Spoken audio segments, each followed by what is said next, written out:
তো আজকে খাবো পান্তা। অনেকদিন পরে পান্তা ভাত খাবো। ভাতটা একটু ইয়া হয়ে গেছে, রাত্রে যে ভিজায় রাখবো এটা মনে ছিল না।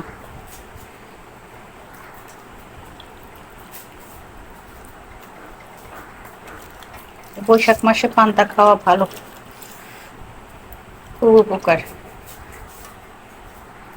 আর আমি তো পান্তা এমনিতেই অনেক পছন্দ করি। আর পান্তার জন্য এখানে নিয়েছি আলু ভর্তা আর ছোট ইলিশ ফ্রাই। যদি পান্তা খাওয়া হবে। আর এখন এটার মধ্যে দিব একটু সরিষার তেল। তো ওনাকে ডিম দিছি, ডিম খেয়ে চলে গেছে। হ, 150 টাকা কেজি। মাছটা একটু খুলো তো, আমি একটু। এই যে মাছ, এটা আজকে বাসায় বসে রাখা হয়েছে।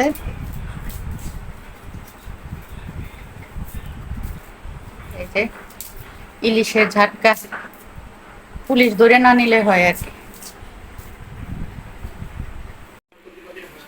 তো এই যে মাছ যেটা কিনেছিলাম এটা ভেজে নিয়েছি, পেঁয়াজ কেটে রেখে গিয়েছে, টমেটো ওই ভাত হয়ে গিয়েছে। তো এখন তরকারি অলমোস্ট হয়ে গিয়েছে। কারণ এটা হচ্ছে ইয়া দিয়ে, চাল কুমড়ো দিয়ে জালি দিয়ে ডাল। এখন ফোড়ন দিয়ে নিব। আর সবকিছুই গুছু গাছু হয়েছে। আর এটা হচ্ছে মাছ কিছুটা, আর ডিম, টমেটো দিয়ে, আলু দিয়ে, কালো জিরে দিয়ে রান্না করেছি। আর এমনি দিয়ে উঠিয়ে নেব।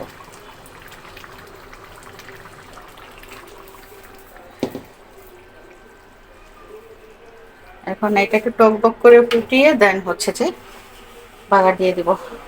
চলো। আচ্ছা, এই যে আর চিন্তা নাই।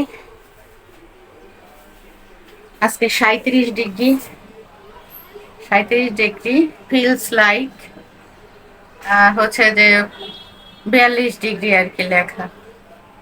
তো বুঝতে পারতেছো আকাশ ফেটে মনে হয় যাচ্ছে রোদে।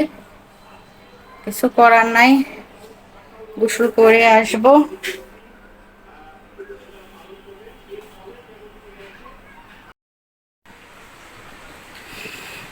রোদে খাখা অবস্থা।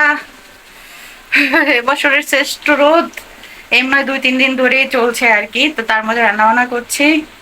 চলো। তো কংক্রিটের শহর, একটা গাছ, গাছের নিচে দেখো একটা কাক একদম হা করে আছে, জানি না দেখতে পাচ্ছ কিনা।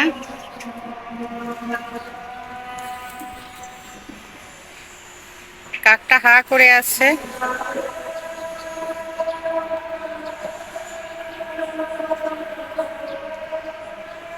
তো গরমের এই অবস্থা।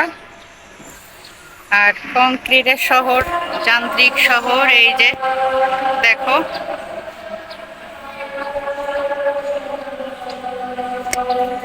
যান্ত্রিক শহরের